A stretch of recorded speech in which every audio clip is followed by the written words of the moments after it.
This is the story about the legend of Chang'e and Hou Yi long, long ago, in the ancient China.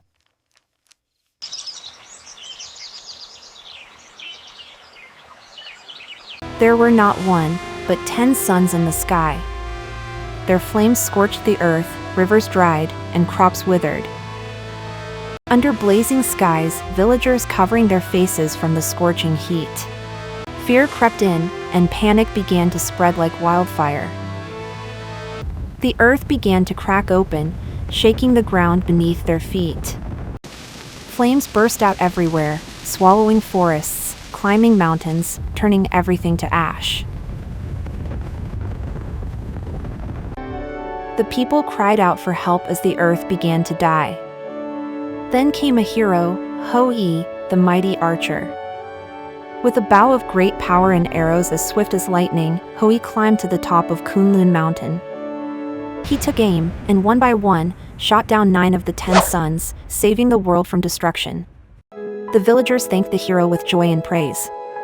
Happiness filled the air, and celebrations spread everywhere. As a reward for his bravery, the Queen Mother of the West gifted him a rare elixir of immortality, a potion that could make him live forever.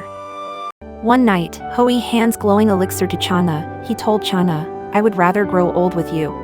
So he entrusted the elixir to her for safekeeping. He chose love over eternity, unaware that a jealous disciple, Feng Meng, eavesdrops. One peaceful day, Hou Yi gently embraced Chang'e before leaving for a short hunting trip, with a promise to return soon, his thoughts filled with Chang'e's smile, but destiny had other plans. On a peaceful night, when the full moon shone brighter than ever, a greedy apprentice, Feng Meng, plotted to steal the elixir, while Hou Yi was away, broke into their home for the elixir. Chang'e saw Feng Meng, Hou Yi's treacherous apprentice, forcing his way in and demanding the elixir. As Feng Meng's greed burned through his demands for the elixir, Chang'e realized the danger. To shield the world from his ambition, Chang'e made a fateful decision. She made a sacrifice that would change her life forever. She drank the elixir herself, and as its power surged through her, Chang'e began to glow with a radiant light and began to float higher and higher, eventually ascending to the heavens. Feng Meng stood frozen in shock as Chang'e's body rising gracefully into the air. Feng Meng watched in silence, the reality of his greed sinking in too late. Hou Yi was heartbroken when he returned home to find Chang'e gone. Looking up, he saw her ascending toward the heavens, her figure glowing like moonlight. Desperate, he ran after her, reaching out to catch her hand, trying with all his heart to stop her from leaving him behind in the mortal world. But to no avail, Chang'e continued to rise, drifting beyond his reach, until she vanished into the vast, silent heavens.